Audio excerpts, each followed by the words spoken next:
मन के दरवाजे तक रक्त और कुंडलिनी की शक्ति पहुंच चुकी थी। सही समय आने पर मन का दरवाजा अपने आप खुल जाता था और जादूगर को इसका एहसास भी हो जाता था। मन का दरवाजा खुलने के बाद जादूगर रक्त और कुंडलिनी की शक्ति पर पूरी पकड़ बना सकता था। इसके बाद जादूगर इंसानी लिमिट के ऊपर जाकर काम कर सकता था। जब रक्त और कुंडलिनी की ताकत सही मात्रा में इकट्ठी हो जाती थी तो हाथों से लोहे का सरिया मोड़ना जादूगर के लिए कोई बड़ी बात नहीं बचती थी। अवचेतन मन में अंदर की सच्चाई और भी असली और ताकतवर दिखने लगती थी, जिससे जादूगर की क्वालिटी साफ तौर से देखी जा सकती थी। राज को शुरुआती बुद्ध फिस्ट टेक्निक का सबसे पहले का दौर याद आ रहा था, जब भ्रम की दुनिया में वो एक मास्टर के सामने खड़ा था। वो मास्टर लगातार शुरुआती बुद्ध फिस्ट टेक्निक की प्रैक्टिस करता जा रहा था। उसका हर एक वार पूरी तरह से परफेक्ट था। हर एक मुक्के के साथ जोरदार एनर्जी निकलती थी। उसके मुक्के किसी तोप के गोले की तरह पड़ रहे थे। मन का दरवाजा खुलने के पहले राज ऐसा करने का सपना भी नहीं देख सकता था, लेकिन अब जब उसके मन का दरवाजा खुलने की कगार पर था तो वो भी मास्टर की तरह बिना रुके अपनी ताकत का नमूना देख सकता था। राज महसूस कर सकता था कि उसके अंदर रक्त और कुंडलिनी की शक्ति उफान मार रही थी। दिल की हर धड़कन के साथ रक्त और कुंडलिनी की शक्ति शरीर के हर अंग में जा रही थी। ऐसे हर एक चक्कर के साथ रक्त और कुंडलिनी की शक्ति बढ़ती जा रही थी, जो कि आखिर में मन के दरवाजे की ओर चली जाती थी। इस तरह अब जब राज सांस ले रहा था, उसकी रक्त और कुंडलिनी की शक्ति हर सेकंड पर बढ़ती जा रही थी। रक्त और कुंडलिनी की शक्ति जैसे जैसे मेरे शरीर में घूम रही है, मैं अपने भीतर बहुत ही कमाल की ताकत महसूस कर पा रहा हूँ। राज ने मन ही मन सोचा। यह जादूगरी की रैंक हासिल करने का एक छोटा सा संकेत था। राज एक बार फिर शुरुआती बुद्ध फिस्ट टेक्निक की पोजीशन में आ गया। उसके आधे मसल शांत थे और आधे खिंचे हुए। राज को अपने आसपास की चीजों से जुड़ाव महसूस हो रहा था। उसका पूरा शरीर एक अलग तरह का एहसास दे रहा था। अपनी सांस पर काबू रखकर अपना ध्यान लगाते हुए राज ने मुक्का लहरा दिया। रफ्तार बहुत तेज नहीं थी, लेकिन फिर भी एक जोरदार आवाज आई। यह आवाज राज की पिछली सारी प्रैक्टिस के दौरान आई आवाजों से बेहतर थी। एक आम से मुक्के में भी पिछले तजुर्बे से बेहतर ताकत आ चुकी थी। शुरुआती बुद्ध फिस्ट टेक्निक के सारे फॉर्म करने के बाद राज ने एक गहरी सांस ली। एक ही बार में पूरा सेट कर लेने का यही सबसे बेहतर तरीका था जो राज ने अब कर दिखाया था। तेज तेज सांस लेने के कारण राज के शरीर के मसल्स कांप रहे थे। अब राज का शरीर पूरी तरह से स्वस्थ हो चुका था। ये सब देखकर राज के चेहरे पर एक मुस्कान बिखर गई। राज की सारी मेहनत अब खत्म होने को थी। भले ही राज अभी भी रक्त और कुंडलिनी की गोली खाकर कुछ देर प्रैक्टिस कर सकता था, लेकिन अब राज का ऐसा करने का मन नहीं था, क्योंकि कामयाब होने के लिए जल्दबाजी काम नहीं आती।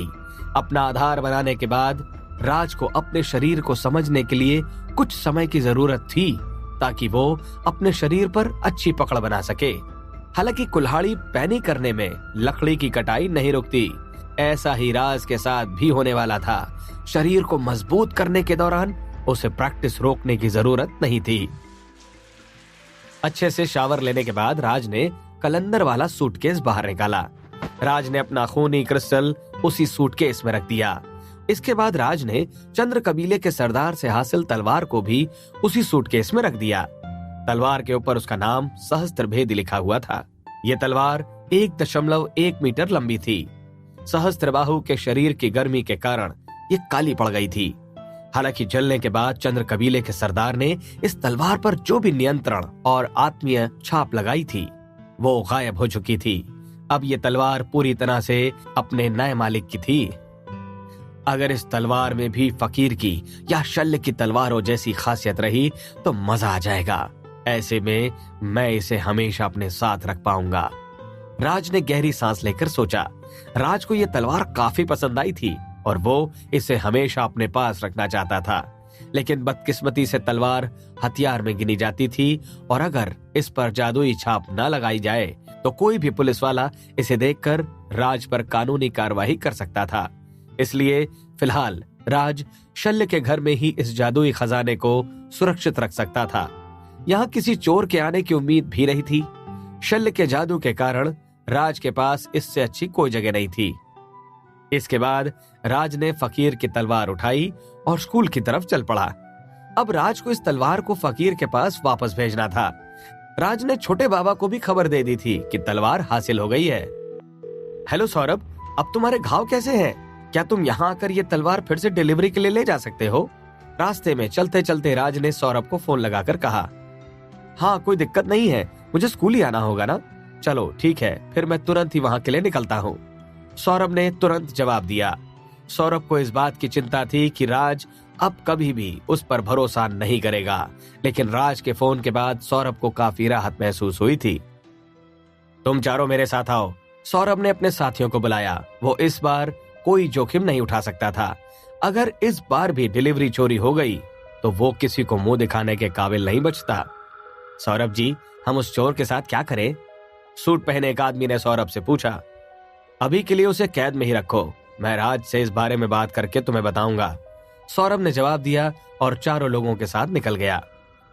स्कूल की तरफ लौटते हुए राज को नवीन और ललित मिल गए।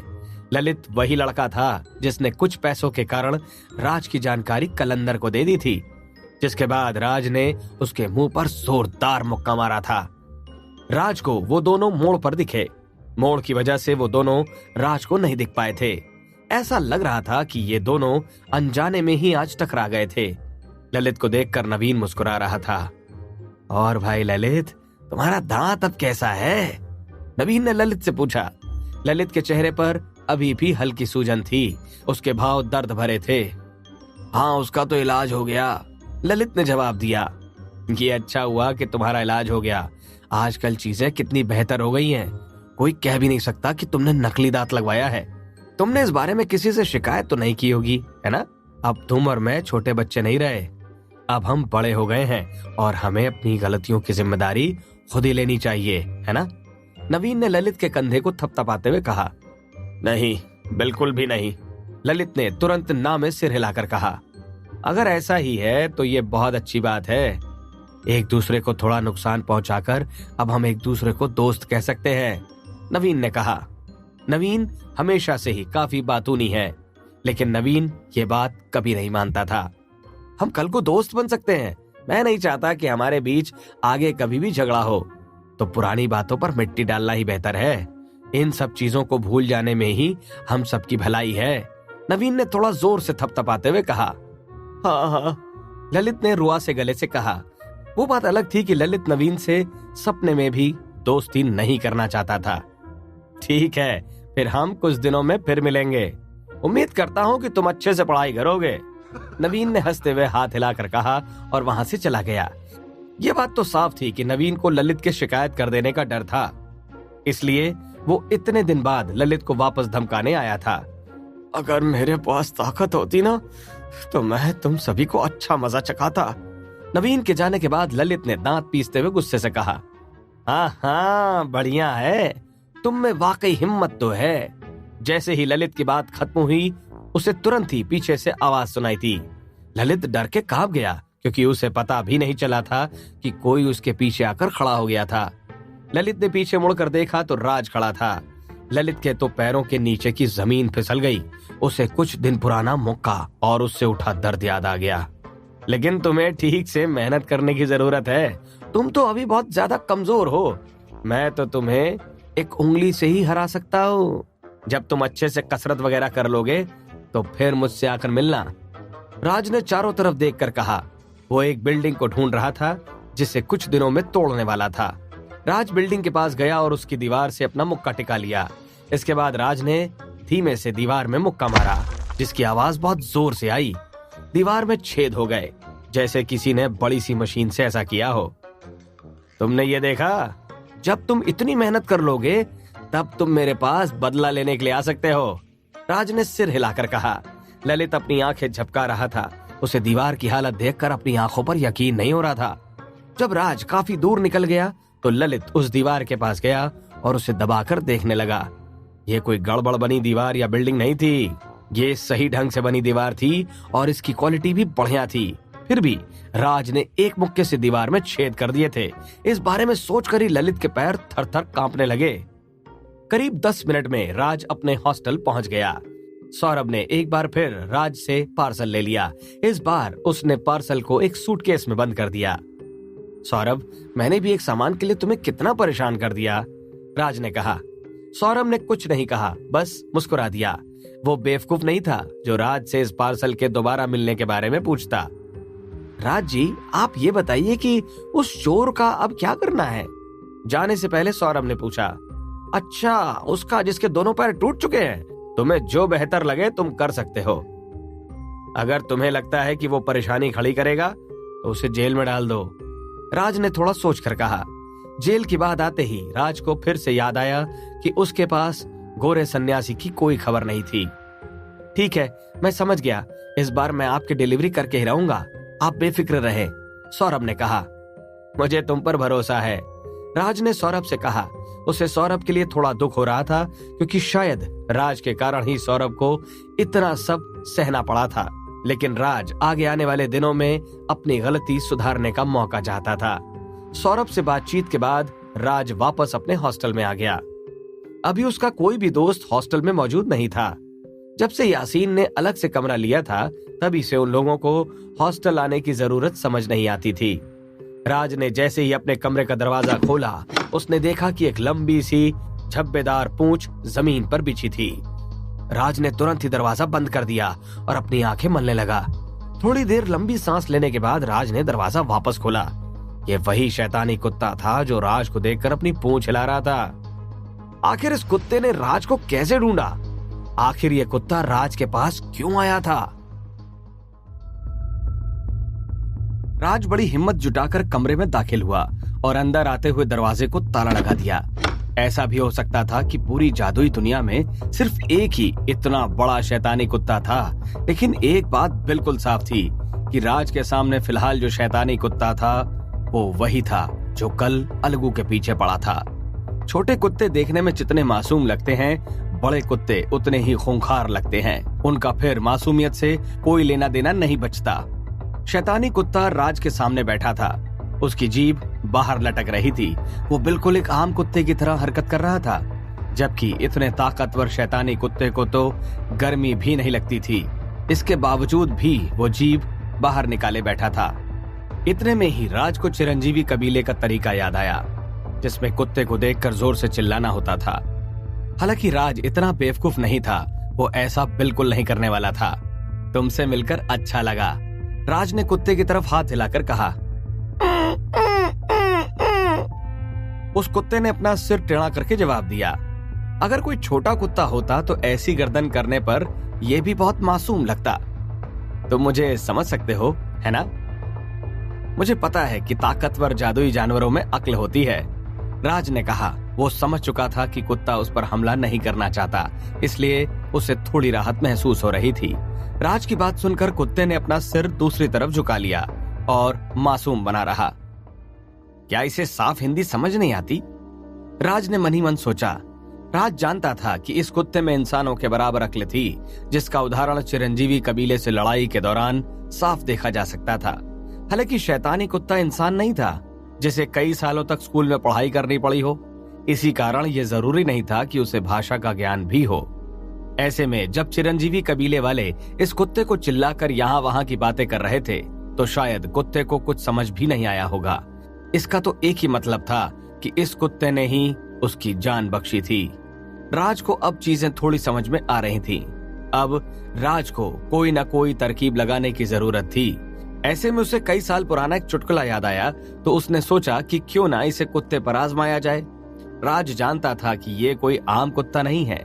ऐसे में कोई मजाक की बात करके वो इस कुत्ते का दिमाग जांच सकता था, लेकिन राज को ये भी देखना था कि ये कुत्ता राज के पास किस मंशा से आया है। अभी तक राज ने इस कुत्ते को खूंखार ढंग में ही देखा था। ऐसे में इस कुत्ते का इस तरह से मासूम बन जाना राज को हजम नहीं हो रहा था। राज को जल्द से जल्द इस गुत्थी को सुलझाने की जरूरत थी, लेकिन इससे पहले वो कुत्ते की काबिलियत को समझना चाहता था। हेलो, क्या तुम्हारी माँ एक बंदर है? राज ने मुस्कुराते हुए कहा।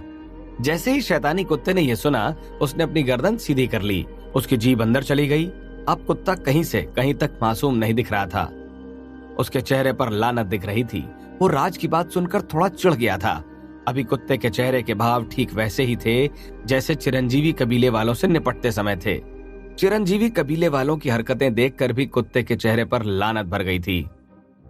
अगर ऐसा ही है तो तुम्हारी माँ गोरिल्ला होगी, कुत्ते ने जवाब दिया। राज कुत्ते का जवाब सुनकर हैरान रह गया। अपनी बात पूरी करने के बाद कुत्ते ने वापस जीप बाहर निकाली और राज की तरफ देखने लगा। हालांकि अब राज को और भी राहत महसूस होने लगी थी, तो उसने अपने जूते उतारे और अपने बिस्तर की तरफ जाने लगा। अब उसे किसी भी चीज की चिंता नहीं बची थी। इस कुत्ते को मजाक करना भी आता था। ऐसे में इतना तो साफ था कि वो राज को खाने नहीं आया था, इसलिए राज अपने कामों पर ध्यान दे सकता था। वो जानता था कि अब जब कुत्ता बोलना चाहता है तो उसे अगर कोई भी जरूरत होगी तो वो खुद ही बता देगा। ऐसे में कुत्ते की अलग से परवाह करने की अब राज को कोई जरूरत नहीं थी। जैसे ही राज बिस्तर की तरफ बढ़ा तो कुत्ता भी उसके पीछे पीछे चल दिया। क्या तुम किसी चीज के लिए आए हो? थोड़ी देर सोचने के बाद राज ने कुत्ते से पूछा। मैं तुमसे कुछ सवाल पूछने आया हूँ। क्या तुम हाल ही में शल्य से मिले थे? कुत्ते ने कहा। राज तुरंत ही चौकन्ना हो गया और अपने मन में इस बात का जवाब ढूंढने लगा। मना करने की कोई जरूरत नहीं है। सच तो ये है कि कुछ दिन पहले ही मुझे तुम में से शल्य की खुशबू आ गई थी। इसके अलावा मुझे शाही जूनियर और शाही शेर की खुशबू भी तुम्हारे पास से ही मिली थी। शैतानी कुत्ते ने राज के आसपास के सभी जादूगरों के नाम गिनाते हुए कहा। जब राज ने यहाँ तक सुना तभी उसके दिमाग में बातें चलने लगी। तुम वही बेशकीमती शैतानी कुत्ते हो जो बाबा बैरागी के घर से भाग गया है? राज ने पूछा। राज को अच्छे से याद था कि जब वो पहाड़ी महारथियों से जुड़ा था तब बाबा बैरागी उस दौरान अपना कुत्ता ढूंढने में व्यस्त था। उस दौरान राज सोचता था कि ग्रुप के लोग किताब के जैसी बातें करते हैं और उसे लगा था कि कोई आम सा कुत्ता भाग निकला है। लेकिन अब राज को समझ आ रहा था कि कुत्ता तो पालतू ही था, बस उसकी ब्रीड शैतानी थी। राज की बात सुनकर कुत्ता भौंकने लगा। उसके चेहरे पर चिढ़ भरे भाव आए थे। बाबा बैरागी तुम्हें घर नहीं ले जा पाए? राज ने शक की निगाह से पूछा। जब राज को बाबा बैरागी काफी ऑनलाइन दिखने लगे तो राज को यही लगा था कि उनका कुत्ता मिल गया होगा। कुत्ते ने फिर से चिढ़े भरे अंदाज में कहा। राज को थोड़ा अजीब महसूस हुआ। उसे बाबा बैरागी की हरकत इतनी पसंद नहीं आई थी। तो तुम मुझे क्यों ढूंढ रहे थे? राज ने पूछा। मैं शल्य को ढूंढ रहा हूँ। मैं चाहता हूँ कि वो नाश्ते के लिए मुझे कुछ गोलियां बना दे। तो कल मैंने शल्य को ढूंढने के लिए तुम्हारा पीछा किया। पीछा करते करते मैं अस्पताल तक पहुंचा। वहां किसी बेवकूफ ने बदबूदार गैस का बम फोड़ दिया। मैं उस दौरान चौकन्ना नहीं था, इसलिए इसका असर मुझ पर हुआ। उसकी बदबू के कारण मैं पूरे दिन खाना नहीं खा पाया। शैतानी कुत्ते ने मासूम अंदाज में कहा। राज कुत्ते की बात से समझ गया कि वो बदबूदार बम राज का ही था। तो मैं बस ये जानना चाहता हूँ कि शल्य अभी कहाँ है? कुत्ते ने पूछा। शल्य को अचानक ही कुछ काम आ गया था। वो अपने दोस्तों की मदद करने के लिए गए हैं। उनके दोस्तों की घूमने के दौरान याददाश्त चली गई है, इसलिए शल्य उनकी मदद कर रहे हैं। इस हिसाब से शल्य कुछ ही दिनों में वापस आ जाएंगे। अगर तुम्हें किसी बात की जल्दी नहीं है तो तुम कुछ दिनों के बाद फिर से आ सकते हो। राज ने जवाब दिया। ठीक है, फिर कोई दिक्कत नहीं है। मैं कुछ दिन बाद उससे मिलने आ जाऊंगा। तो तुम भी पहाड़ी महारथियों का हिस्सा हो। तुम शल्य और शाही शेर से जुड़े हुए भी हो, लेकिन मैंने कभी भी तुम्हें पहले नहीं देखा। कुत्ते ने थोड़ी देर सोचकर कहा। मैं नया नया पहाड़ी महारथियों से जुड़ा हूँ। राज ने सिर हिलाकर कहा। अच्छा, फिर मुझे जरा अपनी डिवाइस देना। मैं कुछ बातचीत करना चाहता हूँ। कुत्ते ने अपनी पूंछ हिलाते हुए कहा। बातचीत? राज ने पहले अपनी डिवाइस के बारे में सोचा और फिर इस कुत्ते के बड़े बड़े पंजों के बारे में। उसे लग रहा था कि अगर यह कुत्ता डिवाइस पर अपना पंजा भी पटक दे तो डिवाइस के टुकड़े टुकड़े हो जाएंगे। मैं खुद को छोटा कर सकता हूँ। जब राज सोच में डूबा हुआ था तब कुत्ते ने कहा और उसका शरीर चमकने लगा। थोड़ी ही देर में कुत्ता छोटा हो गया और अब वो नॉर्मल कुत्ते की तरह लगने लगा। अब ये कुत्ता वाकई मासूम लगने लगा था। ये कैसा था? मेरा परिवर्तन बहुत जोरदार है ना? चलो अब मुझे अपनी डिवाइस खोल कर दो। कुत्ते ने खुशी से उछलते हुए कहा। ठीक है। राज ने अपनी डिवाइस में अपनी सारी चैट छुपाकर फ्रेश चैट खोलते हुए डिवाइस निकाल ली। कलंदर के बाद से राज जादूगर के तौर पर अपनी पहचान को लेकर काफी चौकन्ना हो गया था। राज अब अपनी जानकारी को काफी सुरक्षित रखने लगा था। ऐसे में वो कोई रिस्क ही नहीं लेना चाहता था। डिवाइस में पासवर्ड डालने के बाद राज ने ग्रुप खोल लिया और कुत्ते की तरफ देखने लगा। राज अभी भी काफी सतर्क था। राज नहीं जानता था कि ये कुत्ता वाकई बाबा बैरागी का है या नहीं। ऐसे में पहचान को लेकर कोई भी खतरा उठाना राज को ठीक नहीं लग रहा था। कुत्ता उछलकर टेबल पर चढ़ गया। खुद को छोटा करने के बाद उसका वजन भी कम हो गया था, वरना इस कुत्ते के असली वजन से ये टेबल चकनाचूर हो जाता। कुत्ते ने अपने पंजे से ही डिवाइस चलाना शुरू किया और पहाड़ी महारथियों का ग्रुप खोल लिया। राज पंजे से डिवाइस चलाते हुए कुत्ते को देखकर पूरी तरह से हैरान था। राज अभी सोच में ही डूबा था कि कुत्ते ने जल्दी जल्दी बहुत कुछ टाइप कर लिया। बाबा बैरागी, तुम साले बेवकूफ, बाहर आओ, अगर हिम्मत है तो सामना करो। राज की तरफ से कुत्ते ने मैसेज किया। ये देखकर राज के पसीने छूट गए। राज, क्या हुआ? लम्बकड़ ने सबसे पहले पूछा। इतने में बाबा बैरागी भी ऑनलाइन आ गए। मैं फिर से भाग निकला, अब आएगा मजा। बेवकूफ बाबा बैरागी, आओ मुझे पकड़ कर दिखाओ। कुत्ते ने अगला मैसेज किया। राज बस कुत्ते को तेजी से टाइप करते हुए देख रहा था। इतनी तेज टाइपिंग स्पीड देखकर शल्य तो शायद रोने ही लगता। ऐसा मैसेज देखकर ग्रुप के सभी लोग हैरान रह गए। हालांकि किसी को भी कोई बात समझाने की जरूरत नहीं थी। सभी को समझ आ रहा था कि बाबा बैरागी का कुत्ता फिर से भाग गया था, जो कि राज के पास पहुंच गया था और उसकी डिवाइस इस्तेमाल कर रहा था।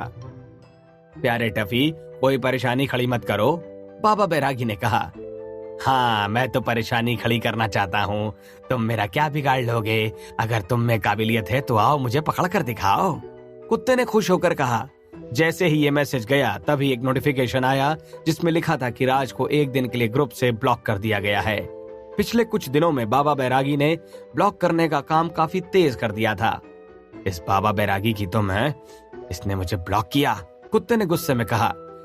राज सोच में था कि अगर वो भी बाबा बैरागी की जगह होता तो वो भी यही करता, लेकिन तभी राज को होश आया कि असल में कुत्ते को नहीं, उसे ब्लॉक किया गया था। राज, मुझे तुम्हें थोड़ी परेशानी देनी होगी। तुम 2 महीने तक टफी का ख्याल रखना, मैं तब तक उसे लेने आ जाऊंगा। इसके पहले उसे कहीं जाने मत देना, बाबा बैरागी ने कहा। राज ने पहले कुत्ते की तरफ देखा, फिर खुद को देखा। उसे टफी कहीं से कहीं तक ठीक नाम नहीं लग रहा था। ये तो मासूम कुत्तों का नाम होना चाहिए। बेवकूफ, ये बच्चा मुझे कैसे संभालेगा, कुत्ते ने चिल्लाकर कहा। तभी राज को अपने माथे की नस फड़कते हुए महसूस होने लगी। आखिर राज खुद को इस नई समस्या से कैसे निकालेगा? क्या राज वसीम को लेने जाने के लिए अब पूरी तरह से तैयार हो चुका था?